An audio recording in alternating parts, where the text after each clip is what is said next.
June 7, 2025, Roland Garros, the red clay that has witnessed tennis history for over a century, was about to see something extraordinary, not just a tennis match, but a masterclass in how champions are forged in the mind, not just the muscles. Aryna Sabalenka, the world's most powerful player, stepped onto court Philippe Chatrier as the overwhelming favorite. She hits harder than almost anyone in tennis history, had just destroyed Iga Swiatek in the semifinals, and was riding a wave of dominance with 40 match wins in 2025. Across the net stood Coco Gauff, smaller, less powerful, but carrying something invisible that would prove far more dangerous than any forehand. Today, we're dissecting the most shocking psychological collapse in recent Grand Slam history and asking the question that haunts every power player. Can you have Serena Williams' power without Serena Williams' mind? What we witnessed in Paris wasn't just a tennis match. It was a live demonstration of how the human mind can either elevate or destroy athletic performance under ultimate pressure. Sabalenka walked onto that court with every statistical advantage. Harder serve, more powerful ground strokes, higher ranking, recent head-to-head victories. But statistics don't account for the one factor that decides Grand Slam finals: psychological resilience. By the end of that match, Sabalenka had committed 70 unforced errors to Gauff's 30. That's not tennis, that's a mental breakdown happening in real time on the world's biggest stage. I've coached power players for 15 years, and what happened to Sabalenka is every power player's worst nightmare. When your entire game is built on imposing your will through superior firepower, you develop a very specific type of confidence. But it's also a very fragile type of confidence. The moment someone refuses to be intimidated, the moment conditions disrupt your rhythm, the moment your biggest weapons start misfiring, that's when power players either rise to Serena Williams' level or crumble completely. Sabalenka crumbled, and we need to understand why. Let's start with the setup. Dr. Rodriguez, why was Sabalenka such an overwhelming favorite going into this match? The numbers were staggering in Sabalenka's favor. She was the world number one, had just become the first player to win 40 main draw matches in 2025, and had beaten Gauff in their most recent meeting at the Madrid Open final just weeks earlier. More importantly, she had just dismantled Iga Swiatek, the queen of clay, in the semifinals. When you beat a four-time French Open champion on her favorite surface, you walk into the final believing you're invincible. That confidence was supposed to be her greatest asset. Instead, it became her greatest vulnerability. What people don't understand about power players is that their confidence is entirely dependent on their ability to dictate play. Sabalenka's forehand generates more pace than almost anyone on tour. Her serve can reach speeds that leave opponents helpless. When those weapons are working, she's virtually unbeatable. But here's the crucial difference between Sabalenka and someone like Serena Williams. Serena knew how to win when her power game wasn't working. Sabalenka only knows one way to play: harder, faster, more aggressive. When that doesn't work, she has no plan B. So what changed? Take us to the moment this match started shifting. The first psychological crack, the 4-1, 40-0 collapse. This was the moment everything started unraveling. Sabalenka led 4-1 in the first set and was up 40-0 on her serve, 1 point away from taking total control of the match. Then she double faulted. Suddenly, Gauff sensed blood in the water. What happened next was extraordinary. Gauff won the next 4 points to break back, then won 11 consecutive points to level the set at 4-4. In psychology, we call this learned helplessness, the moment an athlete realizes their biggest strengths might not be enough. That double fault at 40-0 was the equivalent of a boxer throwing their best punch and missing completely. When power players start questioning their serve, their most reliable weapon, everything else starts falling apart. But here's what made it worse: the conditions. There was a strong wind gusting around court Philippe Chatrier, making clean ball striking almost impossible. For defensive players like Gauff, wind is manageable. They're used to adapting, retrieving, staying patient. For power players like Sabalenka, wind is torture because it disrupts the precision their game depends on. But Sabalenka still won that first set. How did Gauff's psychology hold up after such a dramatic comeback effort that still ended in disappointment? This is where we see the difference between a champion's mindset and everyone else's. Gauff had fought back from 1-4 down, saved 2 set points, forced a tiebreak, and still lost the set 7-5. For most players, that would be devastating. The psychological term is sunk cost fallacy. You invest so much energy that falling short feels catastrophic. But Gauff showed what we call compartmentalization. She processed the disappointment, learned from the patterns, and immediately reset for the second set. That's elite-level mental management.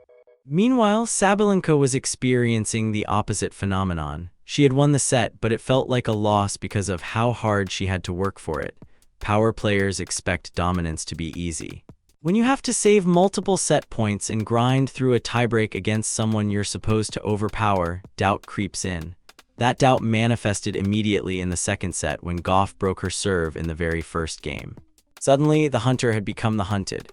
The second set was a complete reversal. Gauff won 6-2. What was happening psychologically to both players? The psychological role reversal. In the second set, we witnessed a complete flip in psychological dynamics. Gauff had figured out the tactical puzzle: make Sabalenka play extra shots, don't give her easy points to build confidence, force her to sustain pressure rather than create it. Every ball Gauff put back in play was essentially asking Sabalenka the question, can you hit a clean winner under pressure? The answer, increasingly, was no. Sabalenka became what we call effort-dependent, trying so hard to end points that she was making nearly 2.5 errors for every winner. This is the fundamental flaw in Sabalenka's psychological makeup compared to someone like Serena Williams.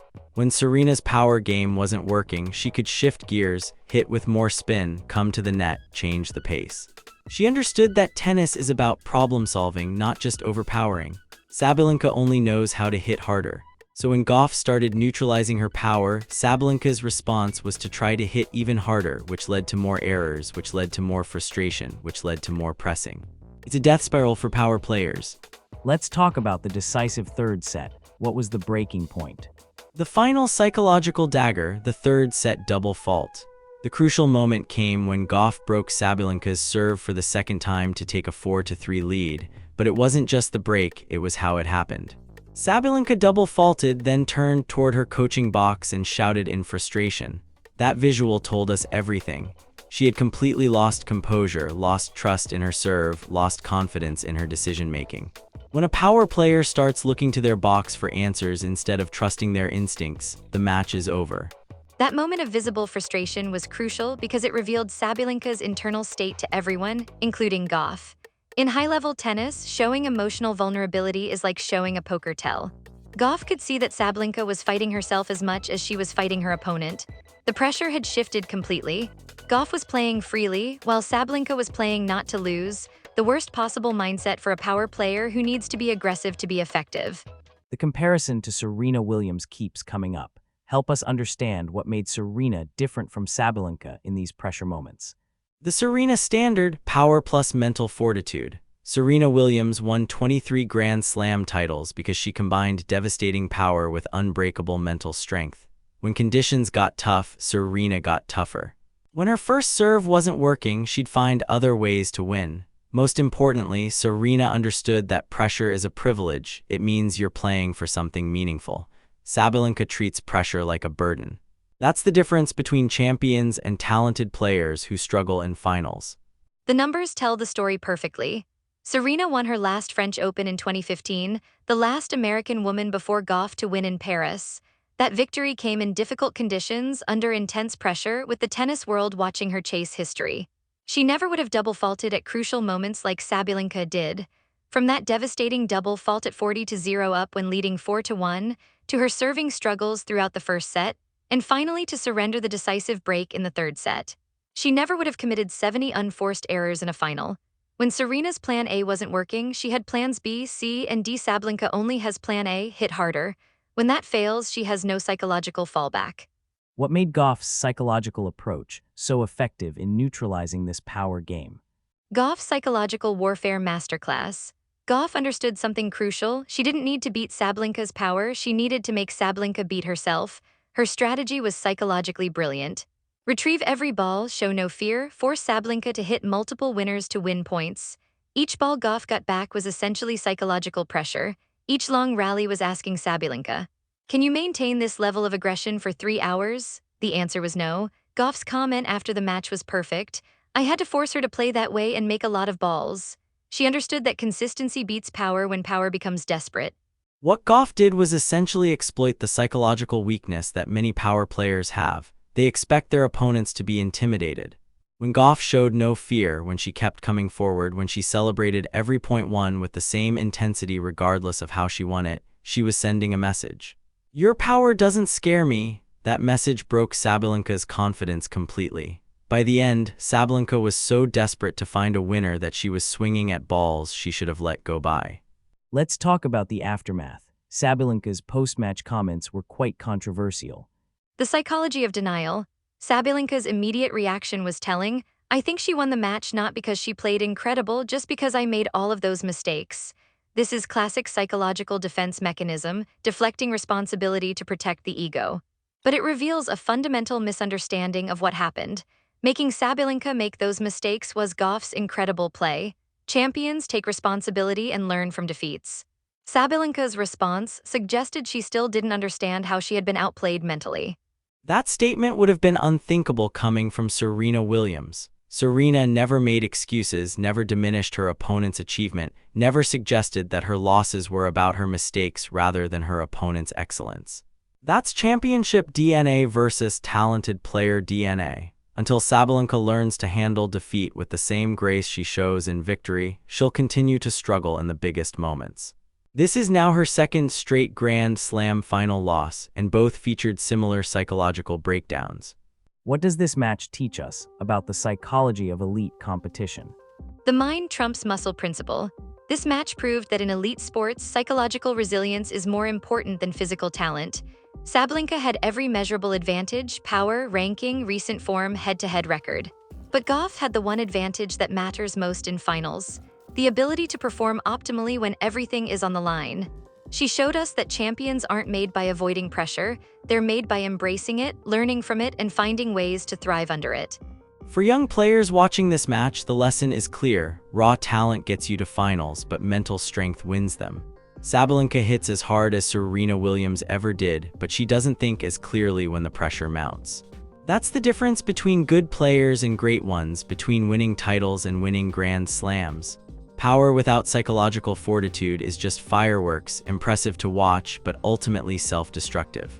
Dr. Rodriguez, Coach Stevens, thank you for helping us understand one of the most fascinating psychological battles in recent tennis history.